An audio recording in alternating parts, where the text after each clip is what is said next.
c'est tout à fait normal, c'est logique que les groupes armés et la CMA se sentent menacés parce que le Mali revient. C'est-à-dire que l'administration malienne ou l'armée malienne est en train de repeupler des endroits qui lui étaient impossibles il y a peu. Et donc, c'est tout à fait normal qu'elle se sente menacée, mais c'est l'ordre normal des choses, en tout cas selon les Nations Unies.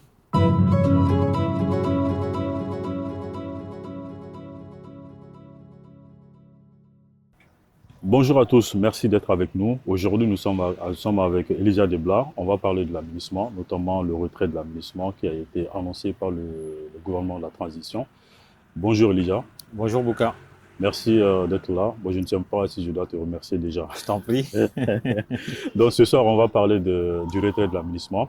On sait qu'aujourd'hui, la rétrocession des camps militaires que l'aménagement avait mis au Mali, je crois que c'est au nombre de 12. Et actuellement, le retrait de l'aménagement aussi va s'accompagner avec la rétrocession de ces camps militaires aux autorités maliennes. Bon, autour de ces rétrocessions, notamment ce qui s'est passé à Berre, il y a beaucoup de bruit de la part des mouvements signataires de l'accord d'Alger. Aujourd'hui, quelles sont les règles de rétrocession de ces camps militaires-là que l'aménagement avait construit au Mali depuis son arrivée?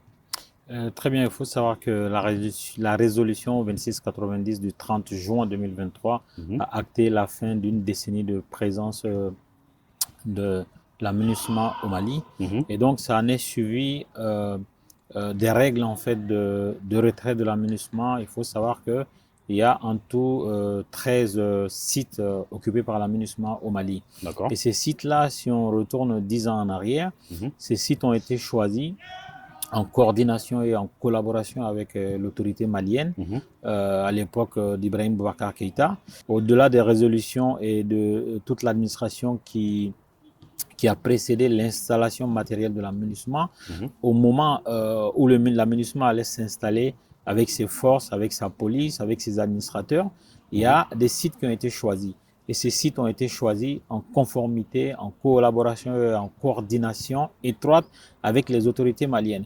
Et donc, il y en a 12 au total, plus le quartier général qui est à Bamako. On va y revenir. Et donc, au moment de la rétrocession, une fois que la résolution 2690 a été votée, a été actée, et donc le retrait de l'aménagement a été engrangé, et donc ce retrait-là doit prendre fin précisément le 31 décembre 2023. Et ensuite, à partir du 1er janvier 2024, on parle de liquidation. Et donc, ces camps-là seront rétrocédés et remis au Mali. Si cela n'arrive pas, ce serait considéré comme un échec des Nations Unies parce qu'ils ont écrit dessus. Ils ont clarifié les conditions de retrait, le processus de retrait et de mise à disposition des 12 sites, plus le quartier général de Bamako, à l'autorité civile malienne. Ok, mais vis-à-vis de tout ça aujourd'hui, parce que quand tu dis que l'accord a été fait avec les autorités maliennes, bon, à ce moment, il y a des mouvements qui disent qu'aujourd'hui, ça va à l'encontre du cessez-le-feu qui a été signé en 2014 entre le Mali et ces mouvements-là.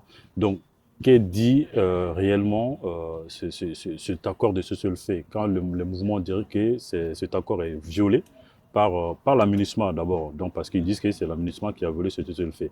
Qu'est-ce qu'on a dit dans ce cessez-le-feu en fait? Bon, ce cessez-le-feu en fait, il précède le séjour de Moussa Mara, ancien premier ministre d'Ibrahim Boubacar Keïta, le deuxième premier ministre du premier mandat d'Ibrahim Boubacar Keïta pour être précis, et donc qui a fait un déplacement à Kidal à l'époque en tant que chef de l'administration malienne, et ce déplacement a fait couler beaucoup d'encre. Et donc, ça avait donné lieu au massacre d'une partie de la délégation et de certains officiers de l'armée malienne qui étaient en poste à Kidal, au sein du gouvernorat même. Et donc, ça en est suivi une levée de boucliers entre les FAMA et les groupes armés. Et donc, cet accord-là de cessez-le-feu est venu mettre fin à cette prise d'armes. Et donc, cet accord de cessez-le-feu demande à ce qu'on revienne à l'accord préliminaire de Ouagadougou. D'accord. Qui a permis l'organisation des élections au Mali. Et donc, c'est cet accord de cessez-le-feu que les groupes armés de la CMA et autres brandissent aujourd'hui pour dire que les sites de l'aménagement ne devraient pas être rétrocédés au Mali. Mais c'est une erreur parce que, comme je l'ai dit, il y a une règle précise. Que dit les Nations Unies? Les Nations Unies disent que quand il y a plusieurs camps aussi, il y a il y a des camps temporaires et il y a des camps plus solides. Et donc, en fait, la rétrocession, c'est-à-dire que le départ de la MINUSMA se fait des plus petits camps vers les plus grands camps. C'est-à-dire qu'ils vont libérer les plus petits camps, ils vont acheminer le matériel militaire, les armements, par exemple, des États contributeurs vont être rapatriés dans leur pays. Et ensuite, le contingent sécurisé quitte ces camps-là et regagne son pays via Bamako. Et ensuite, on continue toujours de sécuriser le camp et le camp est remis à l'autorité civile malienne, c'est-à-dire le gouverneur, le préfet ou le sous-préfet. Après, ce dernier décide de le mettre à la disposition des FAMA. Mais c'est à l'autorité civile malienne que les sites de la MINUSMA sont remis. Et donc, la MINUSMA, en accord étroit avec l'autorité malienne, sécurise le camp, vérifie que c'est sécurisé, vérifie que le transfert peut avoir lieu. Et avant ce transfert-là, il y a une équipe qui vient voir si l'atmosphère n'est pas polluée, si la vie humaine est possible, si en fait, si la remise du camp ne va pas créer de nouveaux problèmes à l'autorité malienne. Et donc, ça ne peut qu'être avec l'État malien et son représentant. Ça ne peut pas être autre chose. Maintenant, pourquoi les groupes signataires brandissent cet accord-là? Bon, je pense que c'est une méthode de négociation. C'est une méthode pour exister dans le débat. Demander gros peut-être pour avoir peu. Là, il y a eu 3 camps qui ont été rétrocédés à l'autorité malienne. Donc, on a eu Gundam, on a eu Ogosagou, et il n'y a que Ber qui a posé problème. Mais à l'heure actuelle, l'armée malienne occupe Ber, et qui est à 77 ou 70 km de Tombouctou, avec son nombre de chocs sur Tombouctou. C'est ce qui donne aujourd'hui beaucoup de matière à parler de Tombouctou. D'accord. Au-delà de l'accord de cessez-le-feu, il y a certains membres du mouvement qui disent que pour le cas de Ber, ce n'est plus la rétrocession, mais par contre, la MINUSMA s'est retirée avant le jour J, parce que la rétrocession était prévue, je crois, vers le 14 ou le 16, mais la MINUSMA s'est retirée vers le 13 parce qu'elle se sentait en danger. Donc, certains mouvements disent que le fait que la MINUSMA s'est retirée, donc on ne peut plus parler de rétrocession. Donc, eux, ils ont raison de récupérer les camps. Est-ce que c'est une façon de trouver une excuse pour lancer les hostilités, ou cet élément de fait peut leur donner raison? Mais en fait, ils créent des règles et ils suivent ces règles. C'est un peu ça. Vous savez, quelqu'un qui a pris les armes pour égorger des officiers d'une armée, venir exiger qu'on lui donne un camp, c'est un petit débat. En réalité, les groupes armés ne sont pas des interlocuteurs des Nations Unies ou de la MINUSMA dans la question de rétrocession des camps, parce qu'ils n'étaient pas là au moment où ce ne sont pas eux qui ont accueilli la MINUSMA. Ils n'ont pas participé à l'installation de la MINUSMA, ils ne peuvent pas participer à son départ. En fait, toutes ces questions-là, ce sont des angles d'observation, ce sont des opinions. Il faut vraiment considérer ça comme une opinion, ce n'est pas une règle. La règle des Nations Unies, elle est claire là-dessus. Retrait coordonné avec l'autorité civile malienne, remise de la clé au préfet, au gouverneur ou au sous-préfet. La règle, elle est claire. Après, si quelqu'un a une analyse, a une vision haute, il faut considérer ça comme une opinion. Nous sommes dans un état où la liberté d'expression est garantie, et donc ça rentre dans le cadre d'une liberté d'expression et non d'une règle. Aujourd'hui, mais quels sont les enjeux de cet état de fait actuellement? D'une part, quand les mouvements accusent la MINUSMA, mais par contre, on ne voit pas beaucoup d'accusations vis-à-vis du gouvernement de la transition. À part, la CEMA dit qu'une de ses positions a été attaquée par les FAMA et leurs supplétifs russes. Mais aujourd'hui, quels sont les enjeux par rapport à cet état de fait aujourd'hui? En fait, les enjeux sont simples. Le départ de la MINUSMA signifie la caducité de l'accord d'Alger. Alors, qui tient à l'accord d'Alger? Ce sont les groupes armés, plus que l'État malien. En tout cas, c'est le comportement qu'on a vu. Je ne sais pas si au fond, le gouvernement malien, que ce soit celui d'Ibrahim Boubacar Keïta ou l'actuel dirigé par Choguel Maïga, si dans le fond, ils sont autant engagés que les groupes armés, mais la Bible, le Coran et même la Torah des groupes armés, c'est l'accord d'Alger.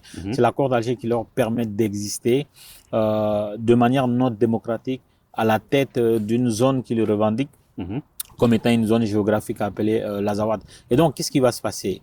C'est qu'on est en train d'aller doucement mais progressivement vers les équilibres qui étaient présents en 2014 avant le processus d'Alger. Le processus d'Alger a certainement commencé avec la fin de la visite d'Ibrahim Boubacar Keïta, cet accord de cessez-le-feu qui a ensuite lancé les bases de l'émission de la communauté internationale dans les affaires internes du Mali.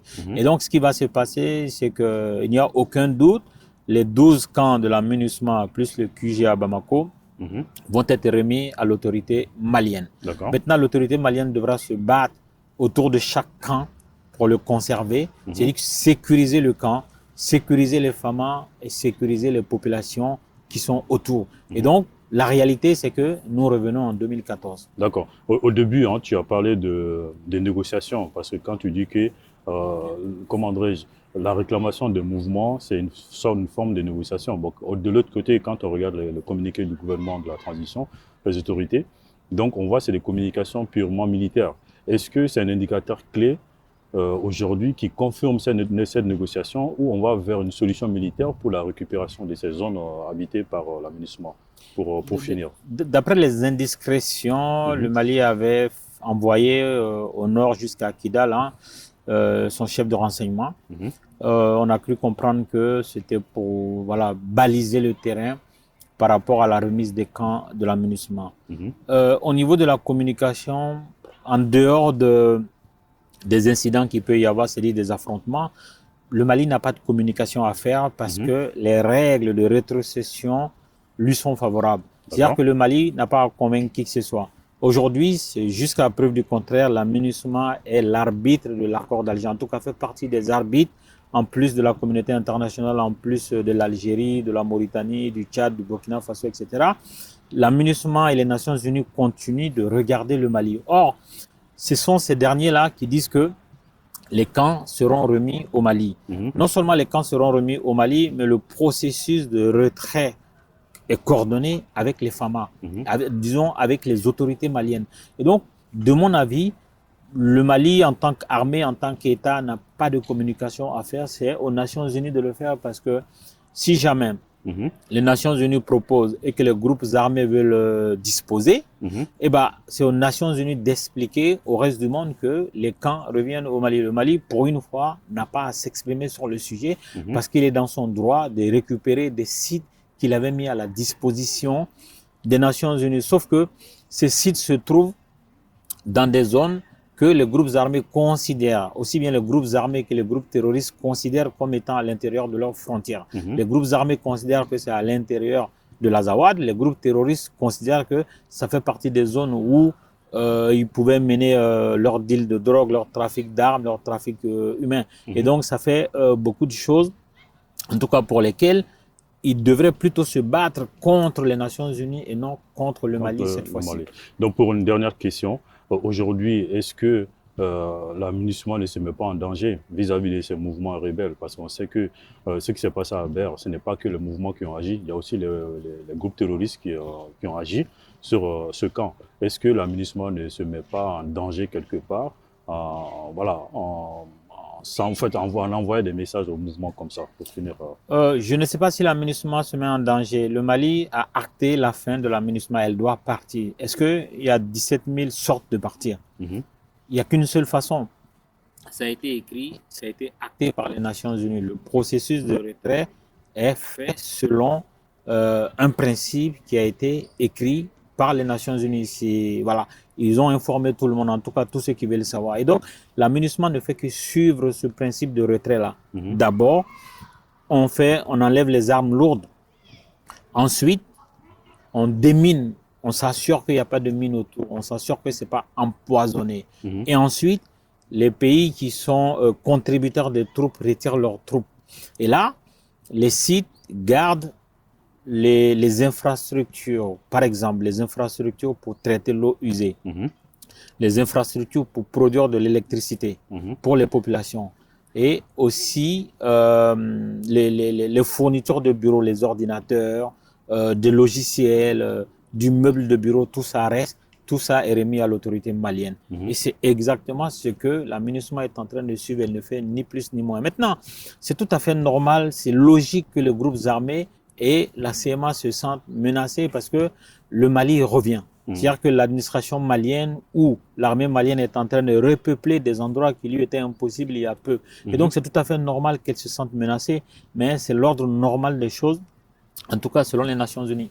D'accord. Merci beaucoup, Elijah. Merci Bouka. Merci à vous tous pour rester fidèles à nous et on se donne rendez-vous très prochainement dans une autre aventure. À Merci. bientôt. À bientôt.